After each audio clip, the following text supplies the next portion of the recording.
Robert Rivas Radio, Tejano, and much more.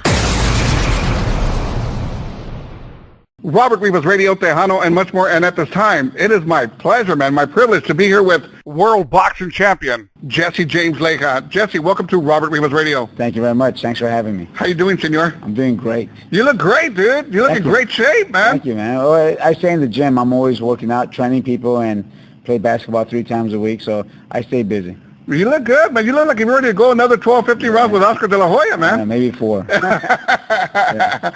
Jesse, you know what? Before we go to, let's talk about you a little bit.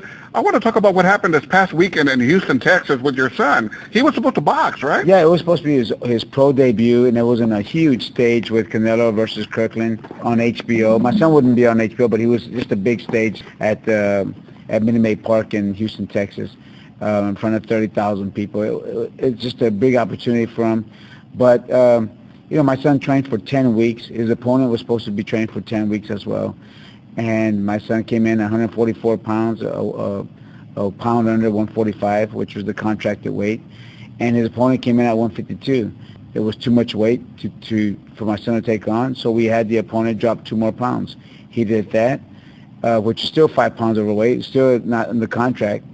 But we had a verbal agreement with the opponent on the morning of the fight to weigh 155. The morning of. He could have put on the weight he wanted to afterwards, but at 9 o'clock in the morning to weigh 155. He was weighing 162.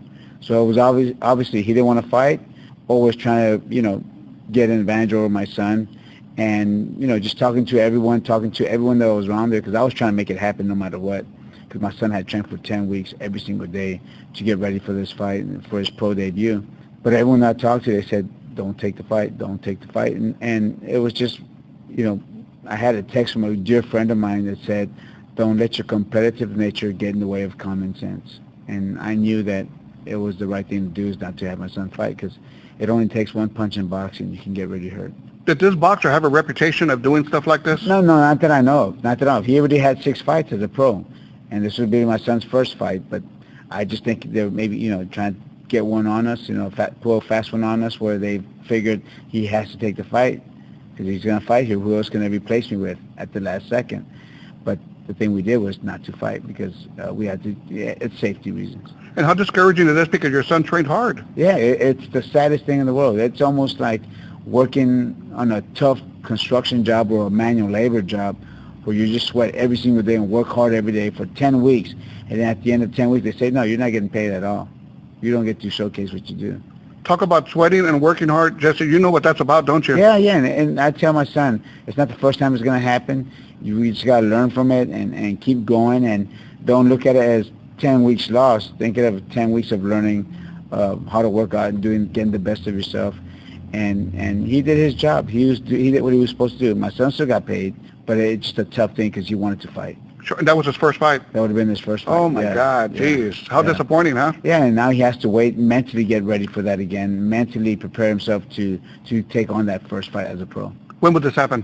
We don't know. I told my son to take 2 weeks off, clear his mind, and then when he comes back, we'll get ready to train again. Jesse, born and raised in San Antonio, Texas? Mm-hmm, born and raised here. What high school? Harlandale High School. Harlandale High School, those Indians! Yeah, 1984, yeah. When did you first say, you know what, I want to be a boxer? Well, when I was 19 years old is when I tried it one time when I was a sophomore in high school. I was 15 or 16, and I tried it one time. I trained for about a month, fought in the Golden Gloves, lost, never went back. When I was 19, I started again, and I fought for 2 years as an amateur. Went to Olympic trials in 1988, and then turned pro in 1988 as well. Can you talk to me about some of your biggest fights that you've taken on? Oh, man, I fought the biggest fights. I fought Zuma Nelson 4 times for the world title. I fought him here for the first time in 1994. No, what was it? 1993, when Chavez fought Pernell Whitaker in front of 60,000 people here in San Antonio, which is amazing. I fought him again in Vegas when I beat him for the world title. I fought Oscar De La Hoya in Madison Square Garden. I fought Kasazu in Australia. I fought Shane Mosley in Connecticut at Foxwoods. I fought everybody. I fought Arturo Gatti in Atlantic City. I just been around everywhere and fighting. So I've had so many big fights. Jesse, and you look sharp. You look good, dude. After all these fights, all these major fights, and you look ready to go again. Well, you know, my father was always a always trained me to not to get hit. And one of his famous sayings, one that I tell my fighters and I tell my son, is that anyone can get hit. It takes a special guy to not get hit. And that's what makes Floyd Mayweather the best fighter in the world. He does not get hit. People say he runs. I said, yeah, but he's going to be counting his money at the end of his career, because he's defensive and he's offensive. He's the best fighter in the world. Might not be most exciting fighter in the world, but he's the best. Did the fight, what happened this past weekend, the big fight, was it the way you expected it would be? Yeah, oh yeah, we knew it was going to be a barn burner. We knew it was going to be a tough fight for Canelo. Everyone was worried for Canelo because Kirkland knocks everyone out. And Kirkland came in and he fought like a warrior and went straight at Canelo, threw everything he could at Canelo, but Canelo, being the perfectionist he is and being the great boxer that he is, stood in there with great defense and countered and put Kirkland away in 3 rounds. Talk about power, no? It was amazing power. It was amazing power, amazing display of boxing. That's right. Okay, now, a week ago, about 2 weeks ago, Mayweather-Pacquiao. Yeah. What did you think about that fight? You know, people were blaming Mayweather for running. I didn't think he ran much at all. He moved around, he boxed. But people used to do that with Muhammad Ali. People used to hate Muhammad Ali because they said he ran a lot, he moved around too much. But he was one of the best fighters in the world. Mayweather's doing the same thing, but he makes it so easy that people think that he's running. He just doesn't get hit. He out-punched Pacquiao. He outlanded Pacquiao. So, people, if anything, people should be upset at Pacquiao for not taking the fight to Mayweather. Robert Piquín Quiroga. Did you have a good relationship with him? Oh, yeah. We were friends, and we didn't talk every day, but when we saw each other, we talked and we hung out, and we were good friends. He worked for Red McCombs at the end.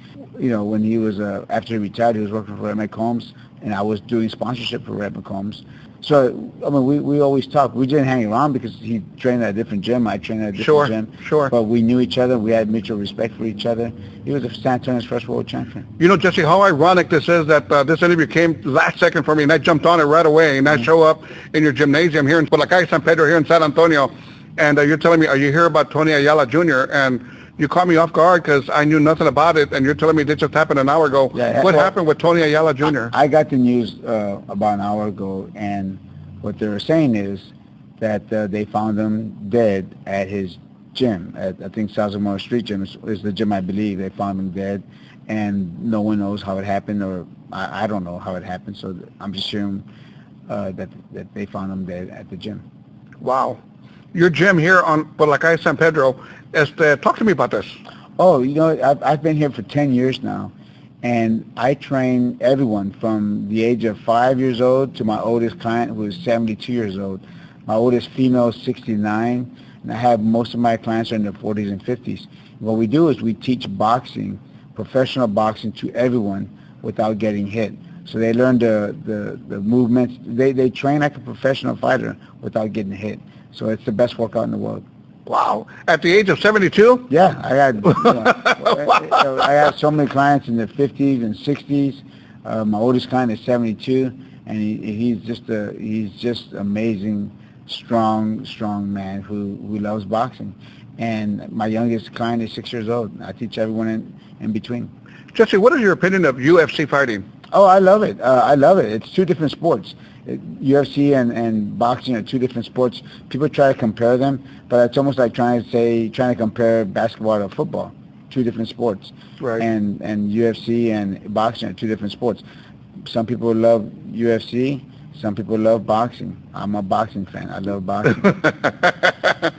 Jesse, let's kind of shift gears here a little bit.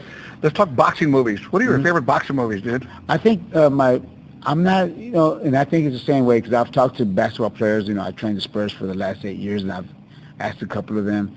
But most boxers don't like boxing movies because it's not real. It's so fake. I mean, they make it look too fake, and with all the blood and all the everything else, like the Rocky movies, it's kind of fake. Come on, that could never happen in a real fight.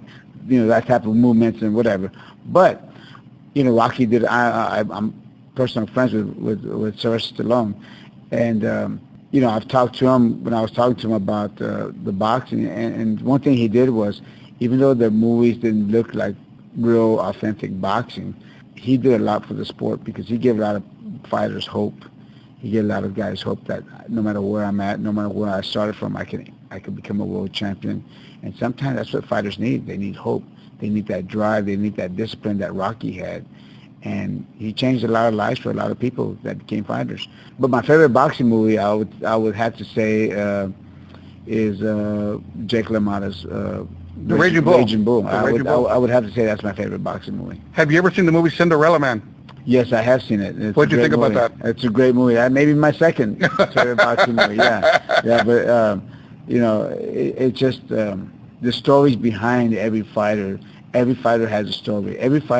No one becomes a fighter because they want to get hit. No one becomes a fighter because most fighters, I would say, most fighters become fighters because they want to get out of something. They want to better themselves. They want to better their lives. They want to provide for their family.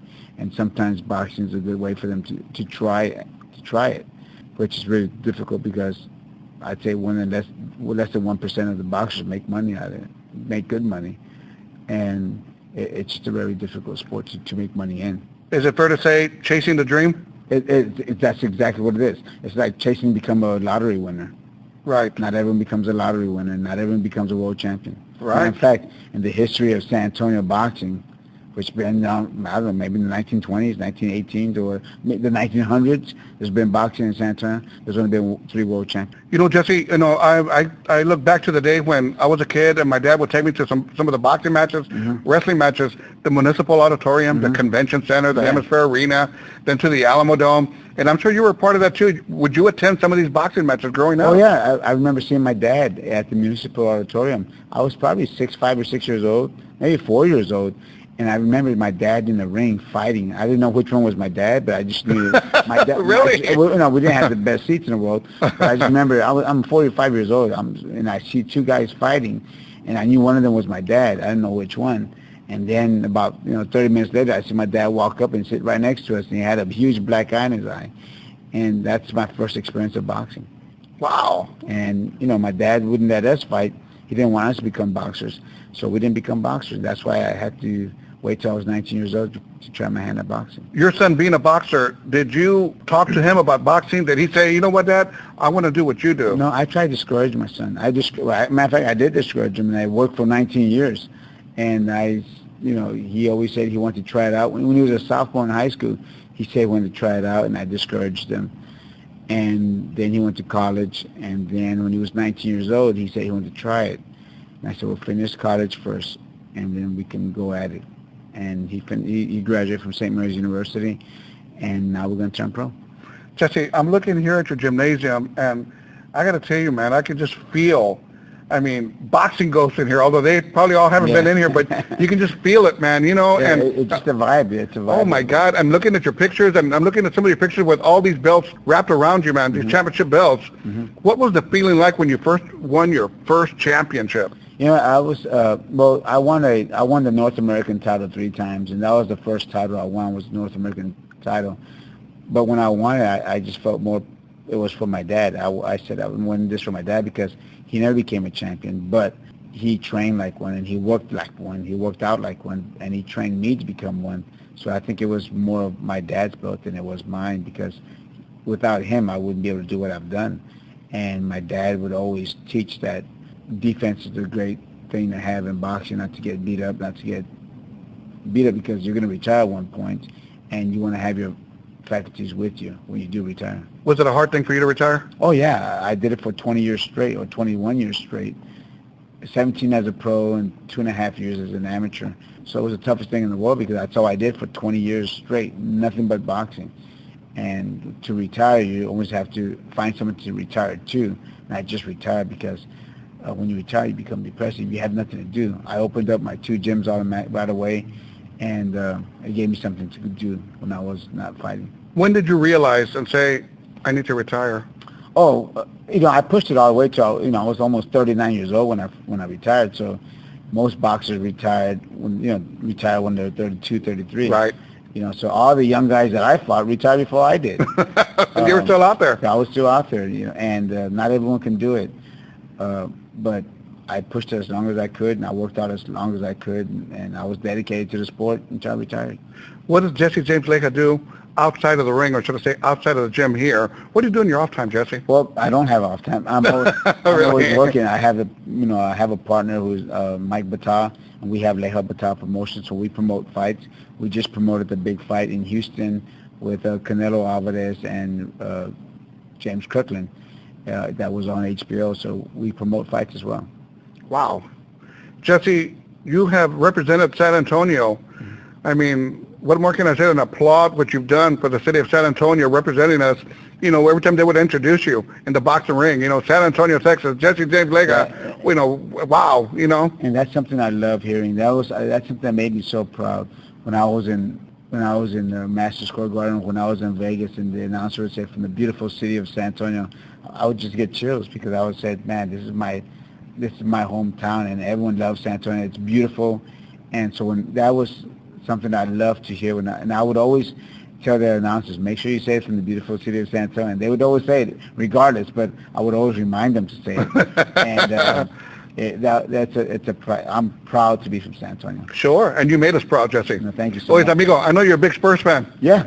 I've seen you out there at a couple of the Spurs games. You know, I remember seeing you at one of the games where I think it was Michael Jordan's last game, played here in San Antonio. Was that you that I saw there? I'm not sure. I know I saw Michael Jordan's last game here in San Antonio, but I'm not sure that's if you saw me or not. But, you know, I'm a huge Spurs fan. My sons are huge Spurs fans.